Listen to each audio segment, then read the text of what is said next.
ابو جہل کے بارے میں آتا ہے کہ وہ اس امت کا فرعون تھا، اور ایسا فرعون تھا جو کہ موسیٰ کی امت سے بھی بڑا فرعون تھا۔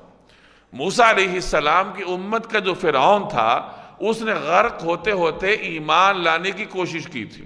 اس نے یہ کہا تھا کہ میں ایمان لاتا ہوں، آمنت کما آمنت بہ بنو اسرائیل وانا من المسلمین، کہ جو بنی اسرائیل جس ذات پر ایمان لاتے ہیں میں بھی اس پہ ایمان لاتا ہوں۔ تو فرشتے نے اس کے منہ میں مٹی ڈال دی اور کہا الآن، ابھی ایمان لاتے ہو، وقد عصیت من قبل، اس سے پہلے تو نافرمانی کرتا رہا، وکنت من المفسدین، اور تو مفسدین میں سے تھا۔ یعنی اب ایمان کا دروازہ ہی بند ہو چکا تھا، وہ حالت غرغرہ میں تھا، جیسے حدیث میں آتا ہے کہ حالت غرغرہ میں توبہ کا دروازہ بند ہو جاتا ہے۔ تو بہرحال اس نے اپنے آخری لمحات میں جب اس نے موت کو دیکھ لیا تو اس نے ایمان لانے کی کوشش کی تھی۔ اور اس امت کا فرعون وہ جب معصوم بچوں کے ہاتھوں زخمی ہو کر زمین پر گرا ہوا تھا، تو روایات میں آتا ہے کہ حضرت عبداللہ ابن مسعود رضی اللہ تعالی عنہ بعد میں اس کے پاس جاتے ہیں اور اس کے بدن پر چڑھ کے اس کا سر اتارتے ہیں۔